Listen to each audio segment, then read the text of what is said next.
So, Luis, you're going to introduce the two speakers. Thank you. Great.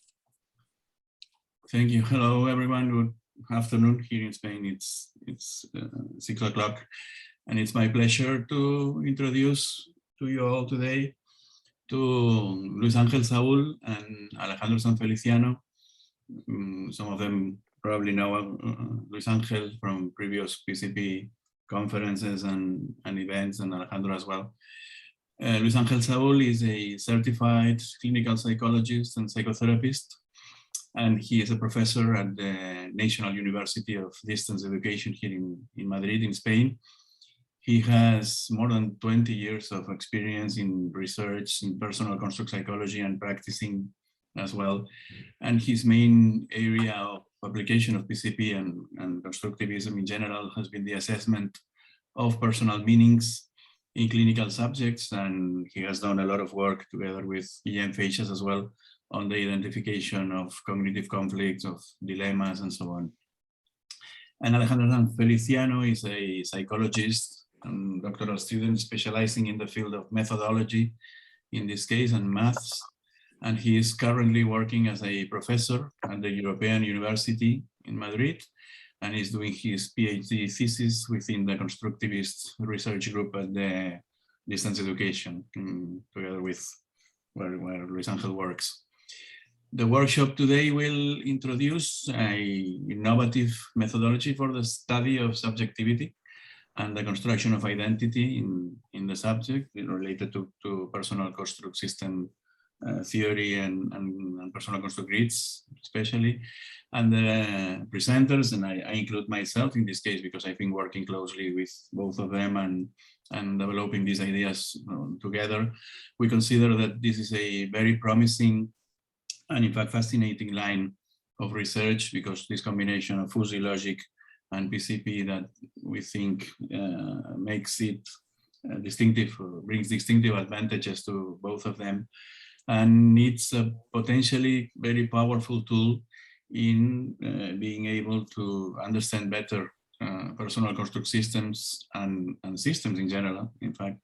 And in this way, helping people in psychotherapy and even in broader areas of intervention, in this case, to acquire healthy habits in life, which is the area in which today's presentation will be focused, but also, of course, in psychotherapy and in many meaningful interventions with meaning systems. So I leave you with Luis Ángel and Alejandro. I hope you enjoy the workshop, because I think it's quite promising and interesting. Thank you, both of you, and thank you to everyone for being here today. So, good afternoon. Thank you very much to the coordinators of these constructivist meetup sessions. It is an honor to be here and share the work we are doing and our ideas with you. We would be very grateful for your comments and feedback. My name is Luis Ángel Saúl, and together with my colleague Alejandro Sanfeliciano, we will present this work in which we collaborate with our research group on the use of fuzzy cognitive maps through implication grids for the representation and dynamics of mental spaces. We will show you examples of this methodology in evaluating subjects who want to acquire healthy habits. However, as you will be able to appreciate throughout this presentation, there are many areas of application of the methodology that we will present. This work arises from the need to provide psychology with mathematical models that account for psychological processes. More specifically, in the representation and simulation of psychological change dynamics.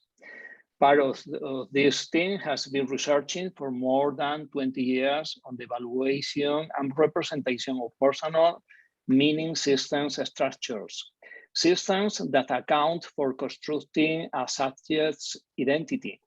How do the subjects construct themselves, others, and the world with which they relate? In the last 2 years, as a result of a collaboration with the research group led by Professor Luis Botella at the Ramon Llull University in Barcelona, we have been experimenting with mathematical models that provide information not only on the structure of personal meaning systems, but also on their dynamics of stability and change.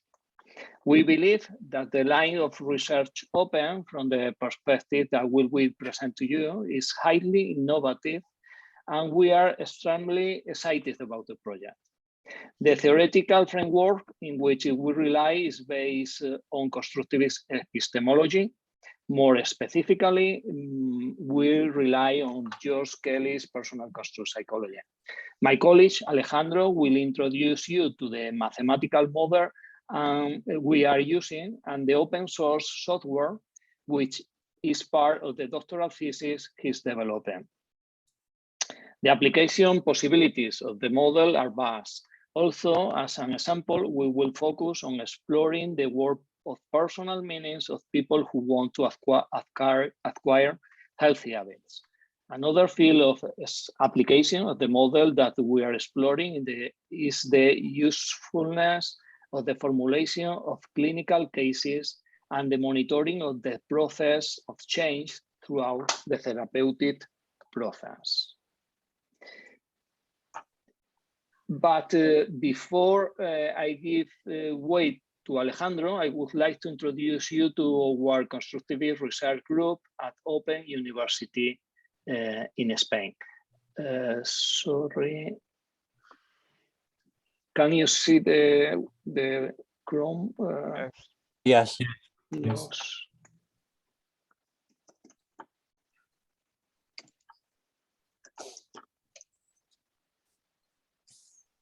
Okay. Mm-hmm. So this is our website.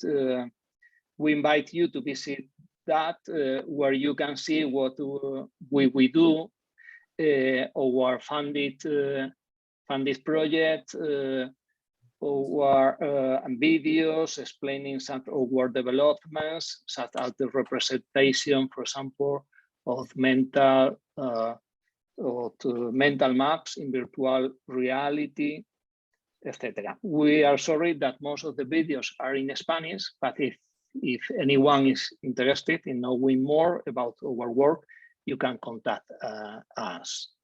Our research team is multidisciplinary with not only psychologists, but also engineers and mathematicians. And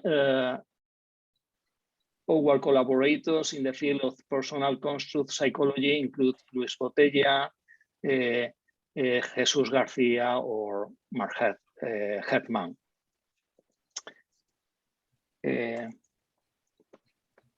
This is a picture of one of the work sessions we usually do on weekends, early in the mornings. And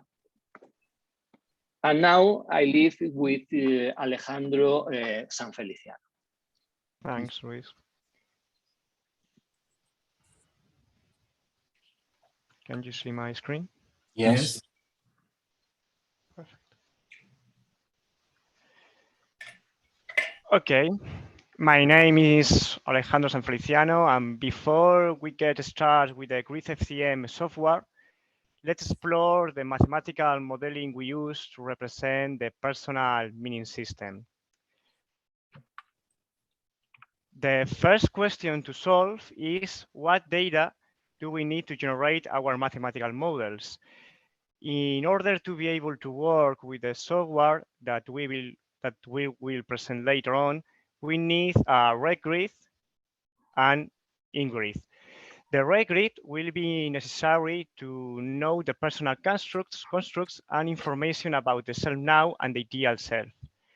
This information plays an important role because our main task is to model the structure and dynamics of the self.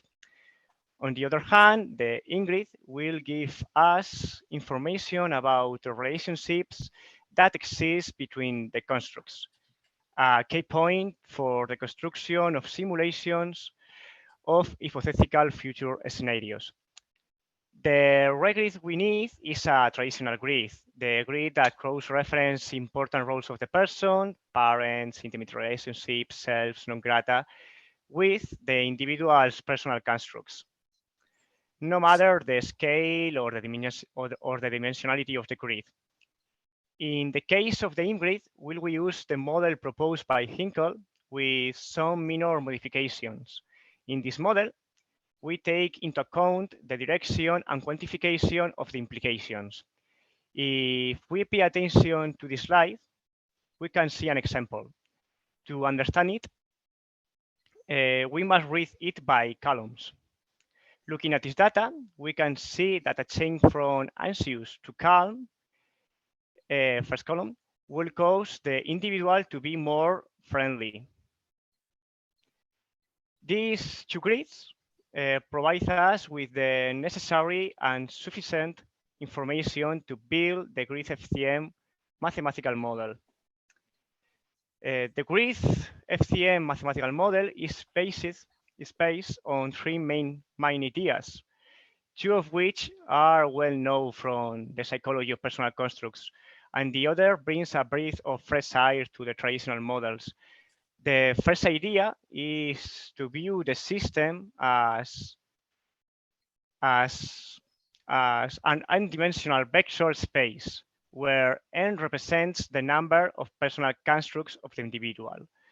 The second, related to the previous one, is the representation of the elements as vectors located in this vector space. This allows us to generate mathematical axes representing the individual's personal constructs and to position the elements as function of this axis, as shown in this slide. These two ideas are not new in the field of the psychology of personal constructs. Most of the regret methods follow these guidelines. However, the third one brings a new perspective to us. This consists in understanding the implication as linear transformations on the vectors. This means that we can apply transformation to the regret scores and try to understand how they might evolve as a function of the individual causal attributions. In this way, we can study how the implications will cause changes in the system and try to foresee hypothetical future scenarios. Until now, PCP has focused on the structure of the system of personal constructs. With this, we propose to study the dynamics of the systems, to study how the self evolves. Another issue we face is how we transform the regret and InGrid data to build the model. In fact, there is not much to worry about there because the format of the data is based mostly on algebraic structure. We only need to make a few small changes to the scores. Basically, we need to standardize them on more comfortable scales. In this slide, we can see the formulas we use for this proposal. At this point, it's worth keeping a couple of names in mind. These are activation vector and weight matrix. The activation vector is the standardized vector that is extracted from the regret, usually the vector corresponding with the self now. Moreover, the weight matrix is the matrix that represents all the implications that exist between the constructs. These two will be the fundamental mathematical elements to build our fuzzy cognitive maps with grid FCM software. Now, let's see what we can do with this model. On the left side of the slide, we can see a matrix and a bunch of vectors. These represent the initial state of the cell and its evolution according to the weight matrix. To create his list, what we do are successive linear transformations multiplying the weight matrix by the activation vector. But the interesting thing here is that we can transform this bunch of vectors, into a dynamic graph that will help us to understand the possible evolution of the self. Let's take a look at the graph on the right. In it, we can see an endless loop. At iteration 0, initial state, the person is seen as someone busy as a result of doing sports and being friendly, which causes anxiety. This anxiety makes him more introverted, which leads him to do less sport. Doing less sport and being more introverted make him less busy, which results in being more calm. And being calm makes him more friendly and more of a sportman, which starts the loops all over again. Building and analyzing these networks, called fuzzy cognitive maps, is the objective of the tool that I'm going to present below. Now, let's see what grid FCM and fuzzy cognitive maps are all about. Grid FCM is an open source R package developed by the UNED Constructivist Research Group.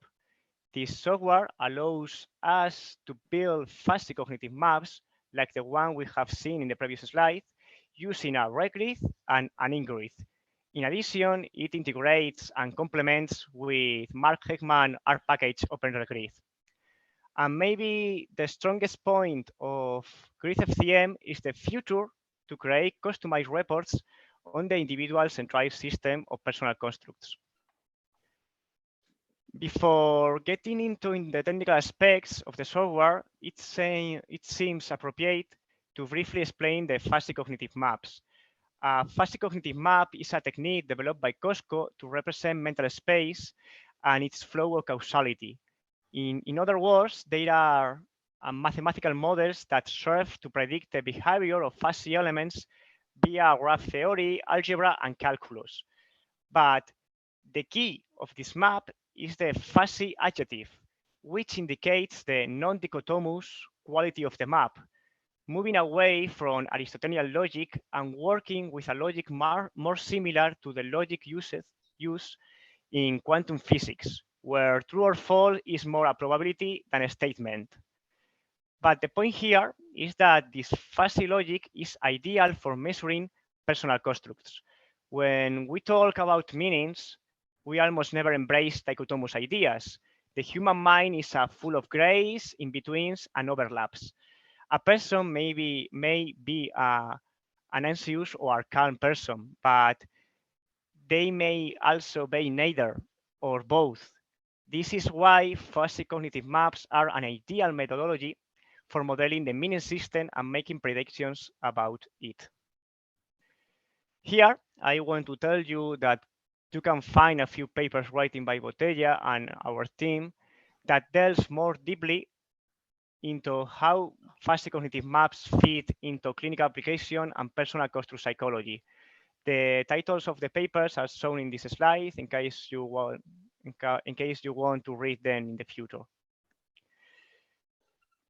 Well, let's see what Grid FCM fuzzy cognitive maps looks like and what component it has. The first things that stands out are the color circles. These are the vertices or nodes and represents the individual's personal constructs.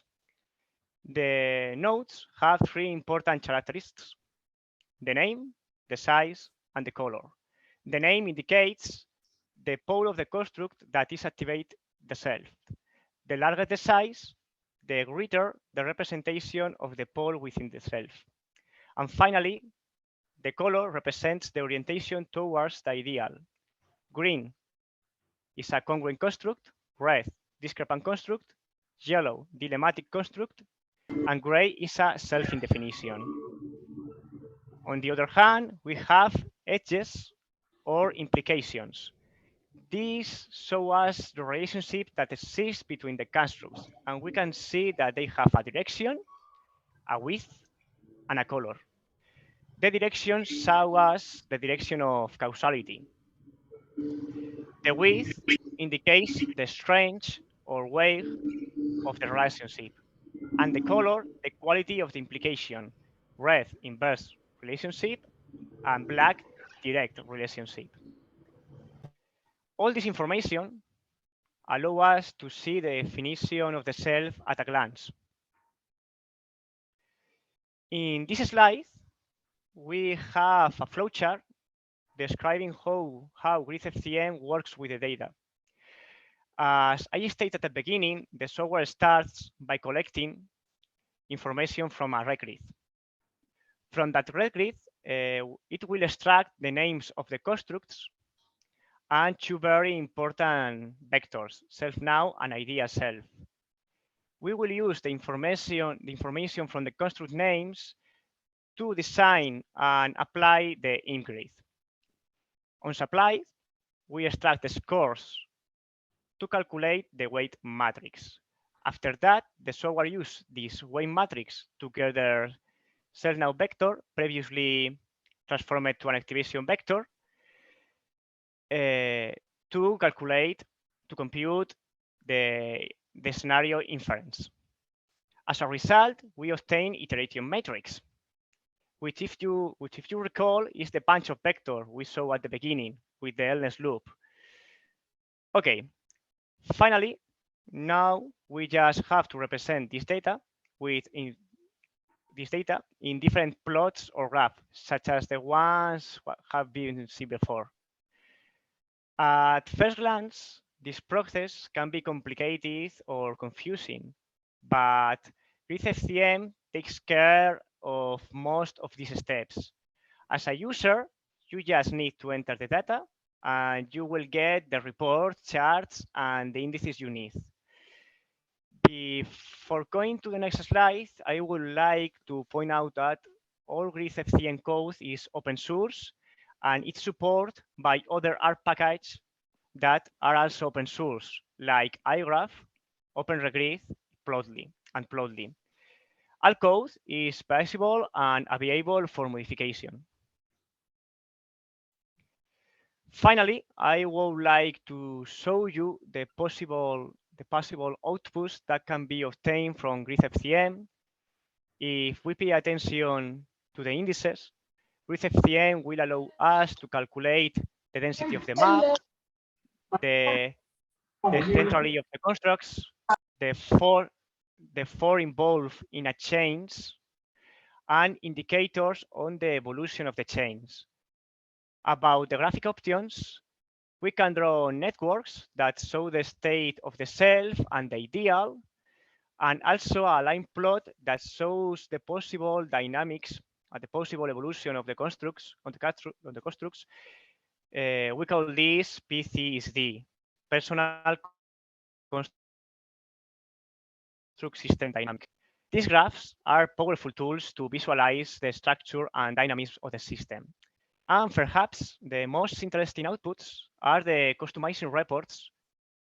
These provide a comprehensive view of the individual central meaning system using all these new charts and indices, as well as using the more traditional analysis like biplots, clusters, etc. Now, let's leave the presentation aside and take a look at what the Grid FCM program looks like. Before viewing the software, if anyone is interested in downloading and testing it, you have the download instructions in the GQNet GitHub page. You can see the link in the slide. Okay. I close the presentation and let's start our studio. Okay, our studio is a interface of R. Once open, we can load the package with the function library with FCM.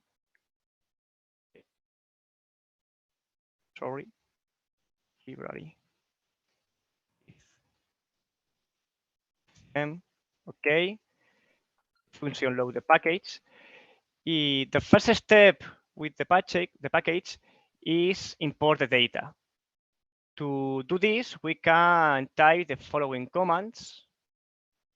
For the red grid, for example, grid inverse arrow import grid file point choose, enter, open a window, select the data. For the in-grid, imp inverse arrow import imp file point choose. Then select the data. Okay, we note that the grids are in the global environment of RStudio. And now we can write any grid FCM function using these grids. For example, FCM graph grid,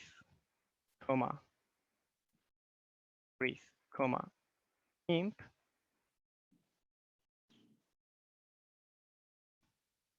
and we get the causality graph with this command. Interesting tip: if we type question mark followed by grid FCM,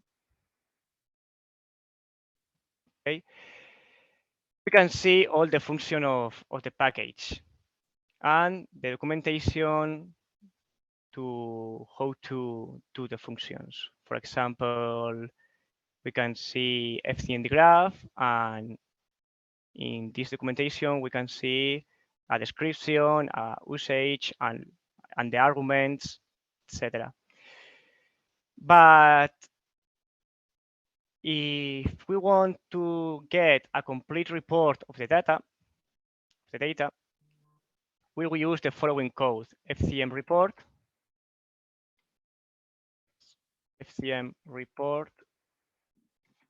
with, imp. This function export a report like this. Okay, take a look at the report. Okay, vale. Let's take a look at the report. In the index, in the home page, we can see the grids, red grid and in grid, the scores, the score matrix. In the first tab, we can see the traditional analysis like pie plot, cluster analysis, cognitive indices like correlation self and ideal self, the PVAFF, intensity, conflicts, implicative dilemmas. And the next tab, we can see the FCM analysis, ideal mapped graph, full, and the inconsistencies in the ideal, the self-mapped graph, the map of the self with several layouts,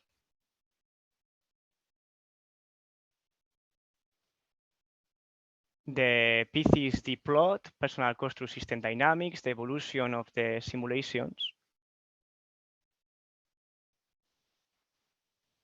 and several indices,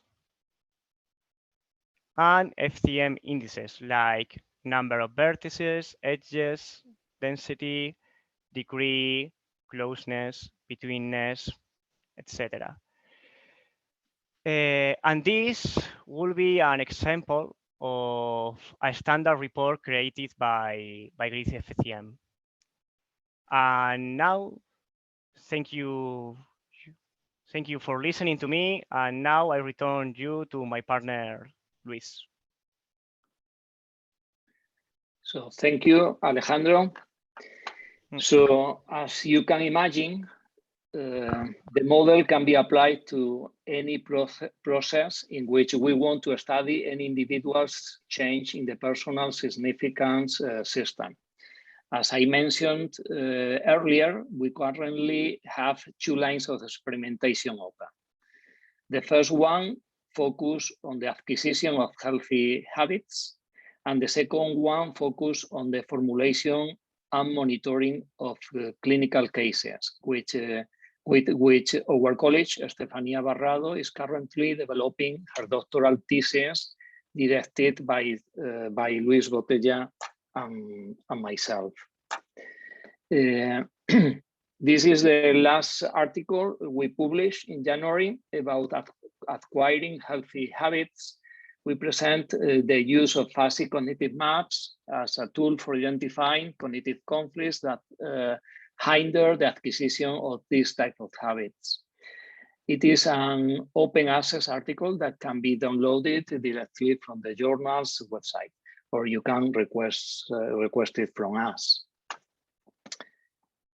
To explore the personal meaning system of subjects who intend to acquire healthy habits, we establish a protocol for collecting information through a repertoire grid with 11 elements and 12 constructs. With this grid, we propose 6 constructs to be able to compare them with other subjects, and we leave a space for another 6 constructs elicited through the following questions. For example, for construct number 7, how is your self now similar to your father? For construct 8, how are they different? How is yourself now similar to your mother? How are they different? How does a person with excessive weight differ from a person without excessive weight? Or the last one, how is a person with healthy habits different from a person without healthy habits? This is a simulated grid with the data we use to explore the structure of the personal meaning system. And once we have the grid, we use an implication grid, which we use to explore the dynamics of interaction within the personal meaning system. Finally, we examine the system for causal attributions between constructs for the person. To obtain the implications between constructs, we follow the following protocol. For example, taking the first construct, see first column, overweight versus correct weight, we ask the person what would happen if there was a change in overweight and you went to the other pole. That is, you are on the other pole, correct weight. What construct would they change? We use the scale from -3 to -1 if there are implications on the left pole of the other constructs, or the scale from 1 to 3 if there are implications on the right pole of the other construct. If there are no implications, the person scores 0. With information from the 2 grids, we can now draw graphs of fuzzy cognitive maps and the indices we obtain with the grid FCM program. For example, here we can see a 3D output of the personal meaning system of a simulated subject who wants to incorporate healthy habits into his life. From this picture on the left, you can see that the subject considers himself as a person who doesn't do a sport, has a healthy diet, feels fat, has a lax control over his diet, but at least he defines himself as a person who enjoys eating and being generous.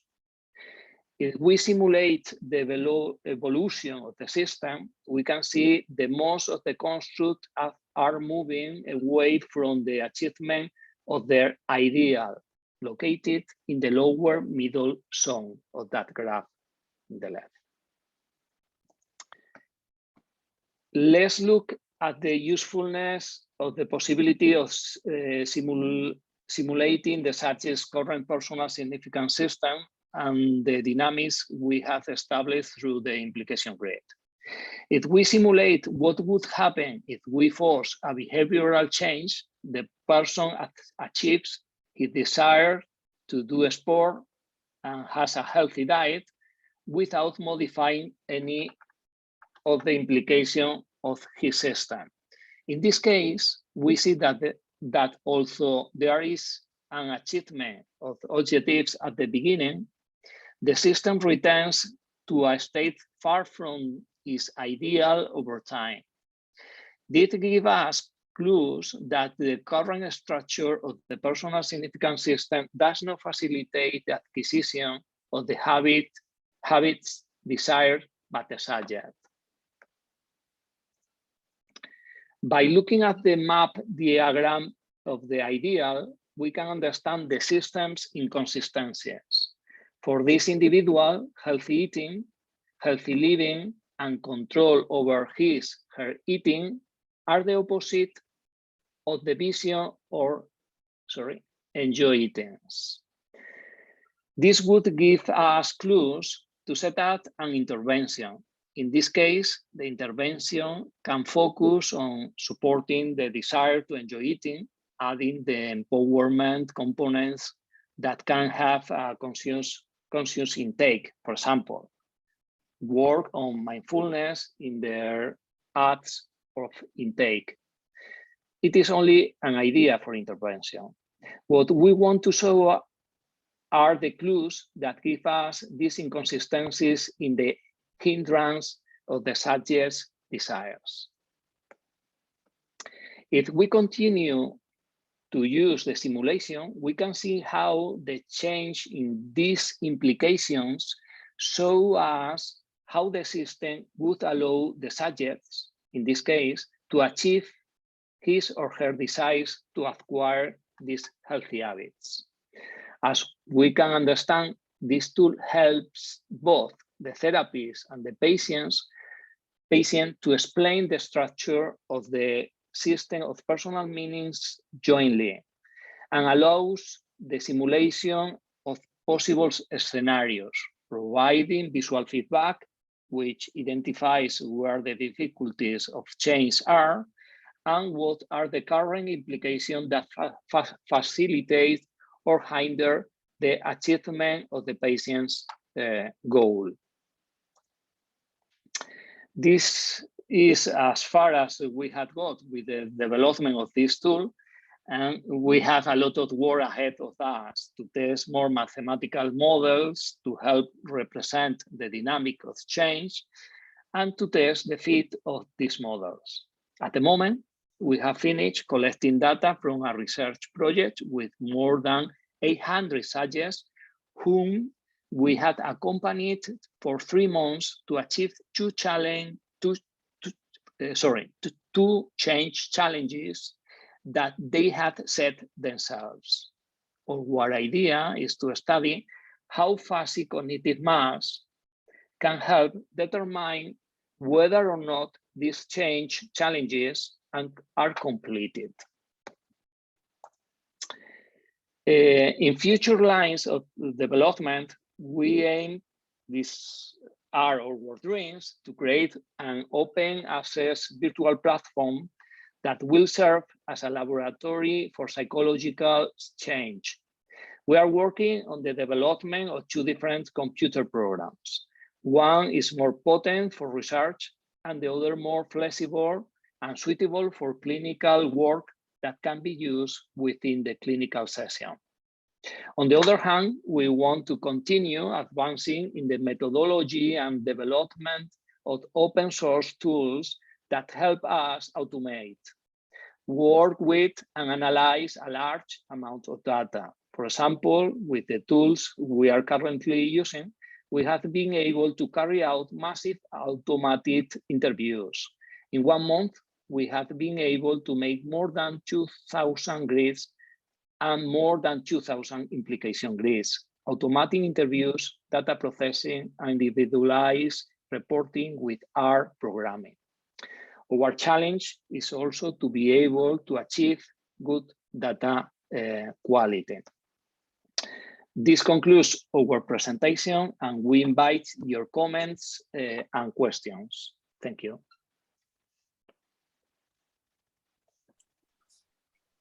Thank you very much, both of you. Luis, would you like to continue to chair. Luis Patella. Yes, sure. If I can help translating some questions or helping Luis Ángel or Alejandro understanding them. Maybe if I can start by making some invitational question, I would ask what's, for sure the process is complex and it's not easy to understand for the first time you see it, but how do you see, for instance, how can it be helpful for a psychotherapist in practice with Ángel, Alejandro? How can it help work with a patient? In what respect? In helping him or her set goals for therapy, or how do you see its usefulness in psychotherapy, for instance? Well, what we are using now, and we are trying to be how this tool is helpful, for example, in a psychotherapy session, is using the fuzzy cognitive map as a feedback in which the client and the therapist can be not only the structure of the personal construct system of the client, but also the dynamic that can be and how that dynamic is working in allowing the client to get their desires, or that dynamics are more or less difficult in that acquisition, for example. No, so we can see that like interesting tools, and we are using now that how it can be helped in that in the process, and how can we monitorize also the develop of the change of the system of that client. If I might just add something briefly, I think I think it's obvious from the presentation, but as I'm part of it as well, I think that it is very useful in terms of planning alternative futures. In fact, which is not always possible with a grid. Maybe the greatest advantage of the system is that it allows you to plan and to mathematically contrast what will happen if I change this construct, what will happen in X time. So if everything stands as it is, of course, if you keep changing things as in a complex system, it will change in more ways. But it helps you project the system in the future, which is not the usual use of grids in this case. You project the system in the future, in the present time. Exactly. I can see it being of a good deal of use for working with, well, young people, for instance, who are frightened of change and Absolutely. who need to be able to see what's coming if they change a particular thing. In relation to that, I know the software is a long way off, but do you see a facility for VR at any stage where an individual could walk through their grids and move the grids themselves, actually create different perspectives for themselves so that they can actually zoom in and look at it? Can you see that being something, an application at some stage? Yes, for that reason, we are working with two different type of programs.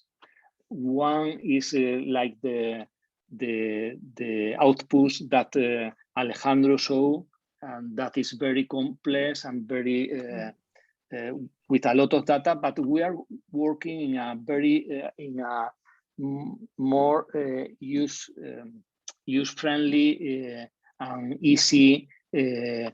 An easy program in which you can use during the therapeutic session. Very easy is how to draw a map and to interact with that map in that moment with the person. And you can use that with a client, or a person can use that in working with himself. It's amazing to be able to look at your ideal self and actually, in a sense, talk to them and see them as a shape and as an object, rather than just having to imagine yourself. It's more, in fact, you're seeing more your constructs than the elements. It's focused on constructs. You can see what will happen if you turn from this into this, or if you change this implication between two constructs, and then you see the whole system changing and evolving. And in the sense, that's why we put green and red lights in the literal sense, because at some given point you see the system turning green, for instance, and then you realize that this is closer to the ideal. And at another point you see one part turning red, and seeing that this makes you depart from your ideal. So I was thinking, when you said that, Sandy, I was thinking somewhere I read that adolescence should be a time in which you are allowed to experiment with different identities without irreversible consequences. And this allows you to experiment without irreversible consequences, because you can go back to the initial point at any moment in time. You are just. I just think it's an incredible thing to have created, and an amazing facility. If you can, if you can turn it into something that is absolutely user friendly in a clinical setting, and also usable with groups. Right. This could be an amazing tool. It really could. I find it really exciting personally. I think it's an incredible piece of work. So thank you for doing it. You're welcome. Guillem and Alejandro has the hand raised. Okay, Guillem, thank you.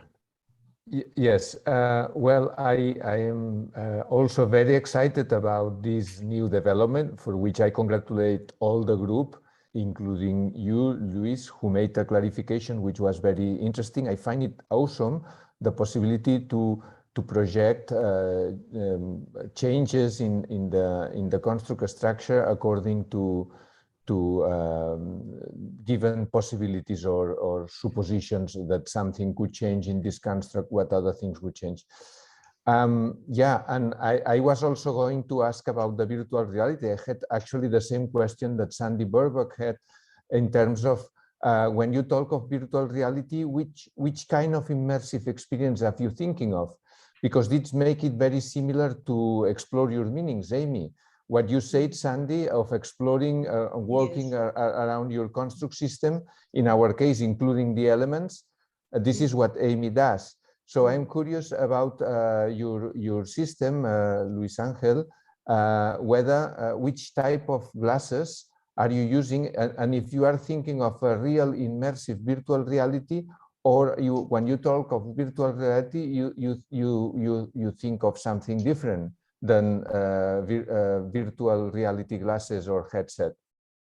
Yes. Well, sorry, Guillem, because we haven't developed the fuzzy cognitive map in terms of virtual reality. We did something similar to your program, Amy, with different ways also to analyze the distance and the representation, but it wasn't only a very easy approach. I mean, we didn't use, and we didn't need to use glasses, and that representation is only of the construct and elements in the space. But no, we haven't worked in this moment with the representation of the implication of construct.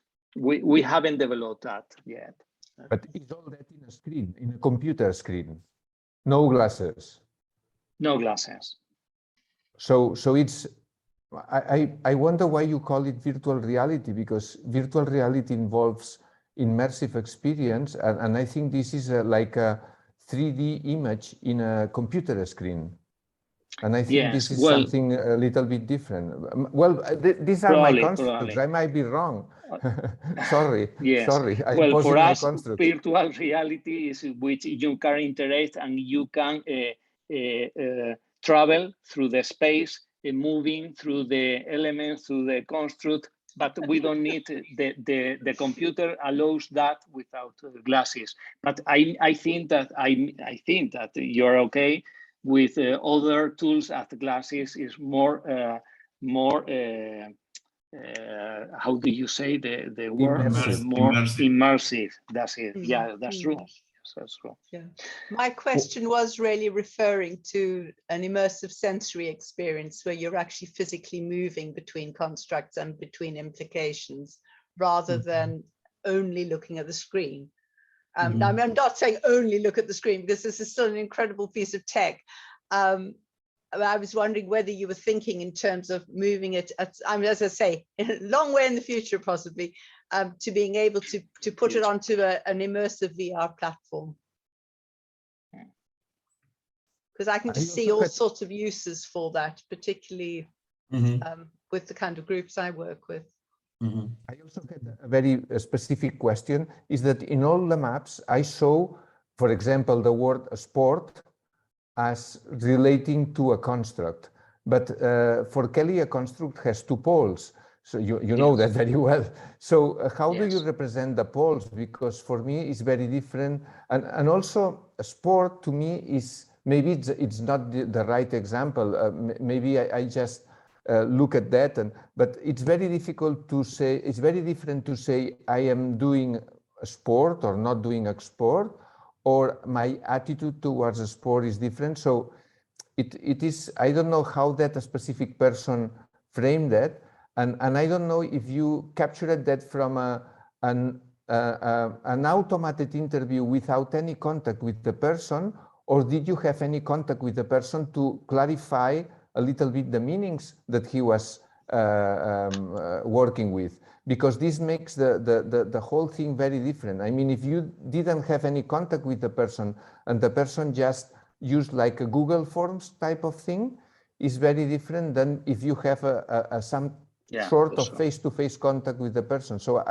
I was confused about how did you got the data, and also the pole things, and even more confused when you say that in fuzzy system theory you can have both poles of the construct being applied to an element, which I think that contradicts a lot the idea of a construct from a personal construct point of view. I think there is a theoretical issue there, but I know there are too many issues. So you just answer whatever you find it probably important.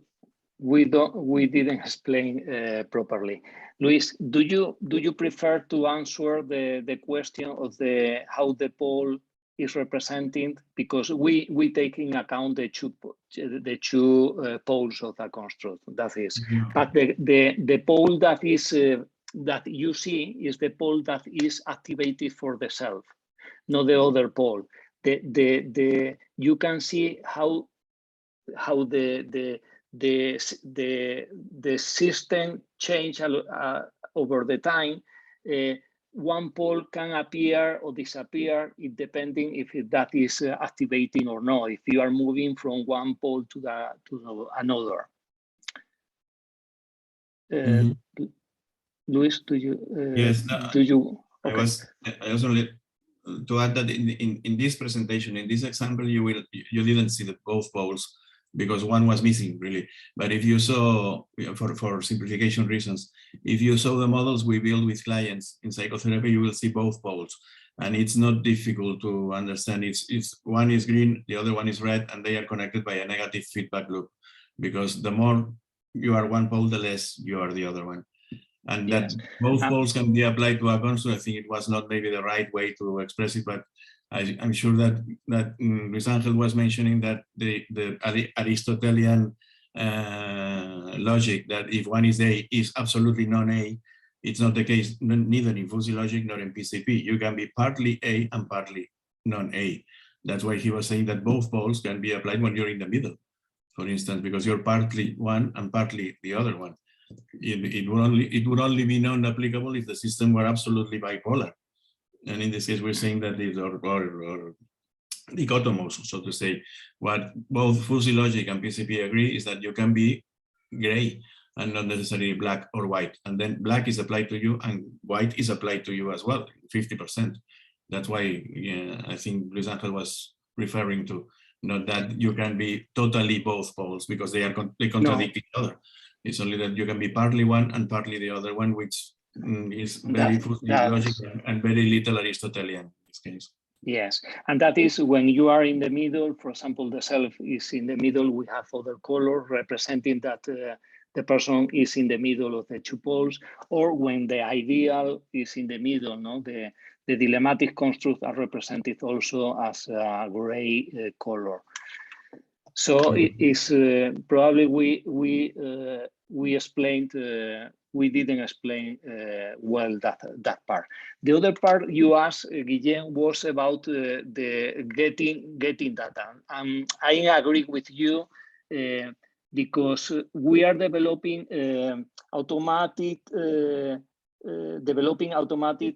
getting automatic data through automatic interviews, but that is also thinking in research in a big amount of data of people. But I agree with you that it's not the same when you are working with a person and you are in front of that, and you can ask for reevaluating or asking for explaining the meaning of a pole, a construct, etc. That's true. But to get and to research with a big amount of data, we are developing strategies to work with get the how do you say the sorry, Digo en español y de todo. Say it in Spanish. Sí, que lo que intentamos es que la calidad de los datos sea la mejor posible, identificando estrategias donde el sujeto ha entendido o no la pregunta simple que se le ha hecho para extraer. Mira que te de traducir.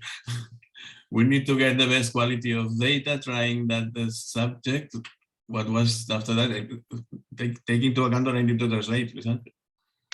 Sí, te decía, a ver, que intentamos establecer lo que son estrategias de identificación para Try to establish strategies of identification. Para establecer la riqueza la riqueza del dato, o sea, la riqueza no, so as to establish the richness of the data. Sí, identificando si el sujeto ha contestado. Identifying if the subject has answered. A la pregunta que se le ha hecho específica, ¿no? Por ejemplo, si se le pregunta.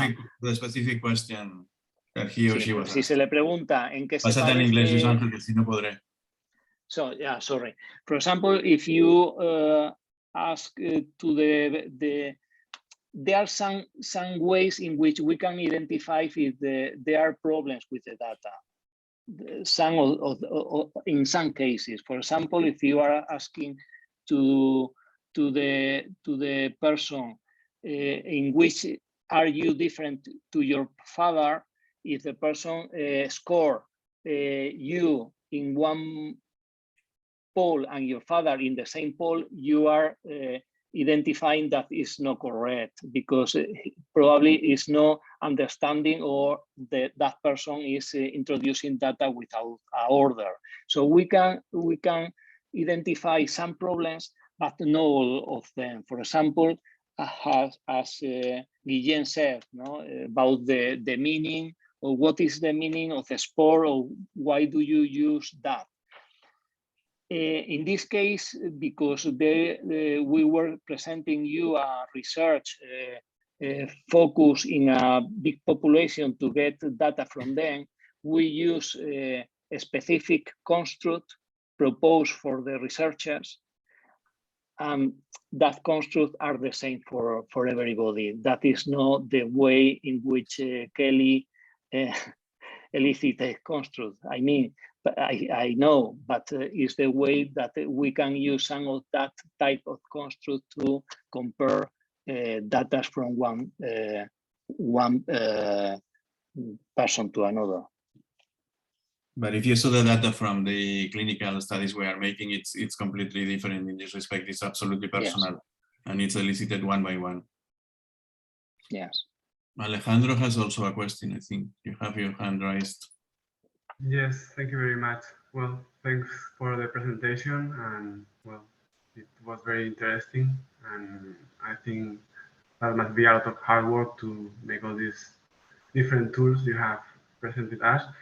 I want to ask to know a little bit more about the graphs you showed us, because for me it was not quite clear what they mean, and the tool looks really promising, but I could not grasp the details. Like, for example, I saw that there were some iterations presented in the graph that I cannot understand what they mean. Like, I think they mean that you change during different days, but maybe can you explain a little bit more the graph you saw us, so I can have a more concrete understanding of it? Okay. Alejandro, do you want, can you present a graph and Share my showing screen, that? Yes. and we can see a graph. A moment, please.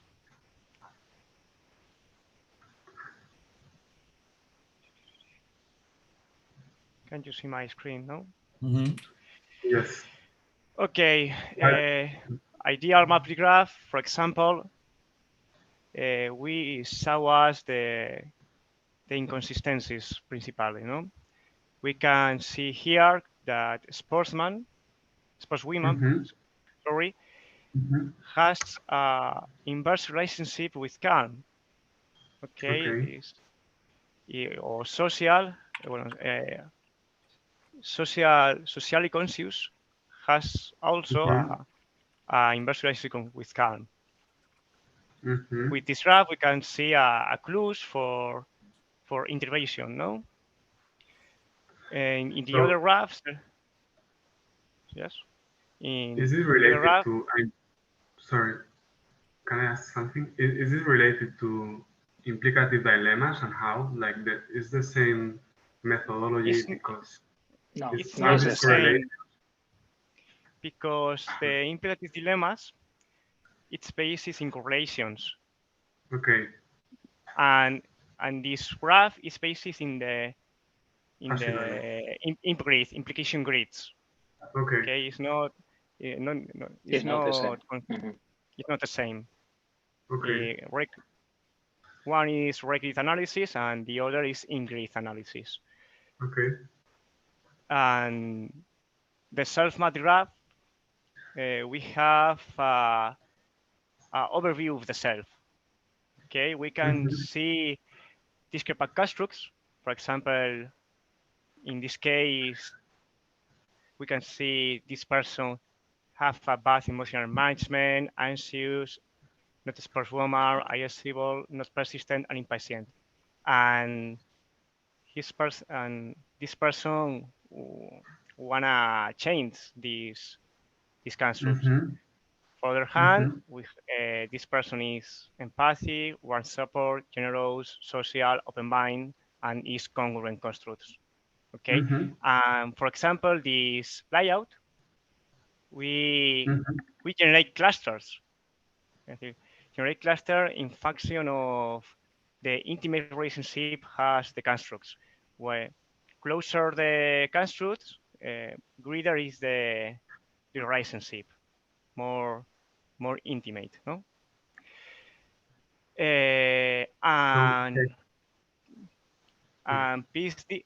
Bueno, ¿qué es? Bueno.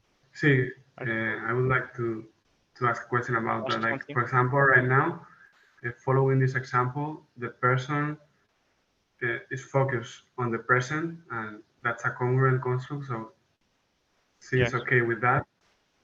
But that is it's around. Yes. That's associated with bad emotions and bad emotional management. It's not a problem. If we simulate this map, we will see focus on the present, turn red. Okay. Turn red because the red constructs affects and, for example, bad emotional damage has an inverse relationship. Anxious has an inverse relationship. ISO too. Okay. Turning red. So that means that in the future that this person will not continue being focused on the present. Focus on the present. Because, okay, now I get it. and PCSD plot, here we can see the evolution, no? For example, focus on the present, no? I don't. The green, no. Yeah, Yes. that's green one. Here. Okay. In the initial state is closer to bottom. Bottom, this tends to the ideal self. Bottom is good. Bottom is closer to ideal. Claro. For an iteration 3, yeah, it's in the opposite of ideal. Okay. Yeah. So for example, iterations represent time. Yes, iteration is a mathematical operations. It's a time, but not exactly, but because it's a simulation, it's a mathematical simulations. It's one iteration is a one transformation, one linear transformation, two iteration, two linear transformation in base a wave matrix, in base a ingrid. In function of ingrid, in function of the relationships between the constructs, we calculate who scores of the self change. Okay. So Hey, if folks, I think we need to probably think about drawing things to a close. Okay.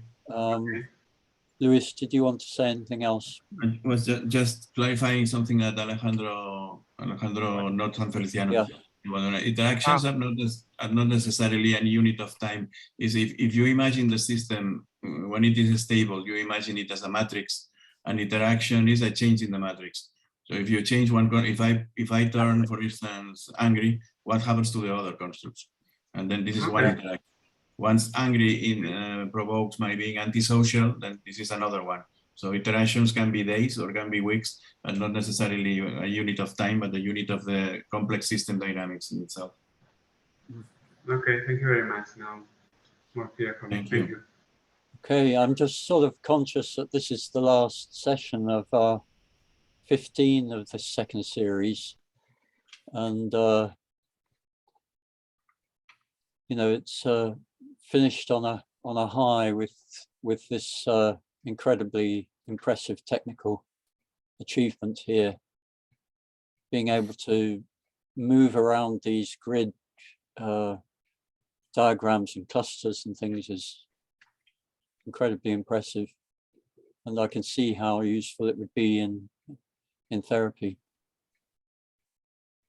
So I'd really like to just sort of don't know if anyone else wants to say anything, but I'd just like to thank everyone again that's come to all these talks, and to point out that I think we'll have eventually 28 videos on the website covering a tremendous range of topics, which speaks of how alive personal construct theory and constructivism in general is continuing to be.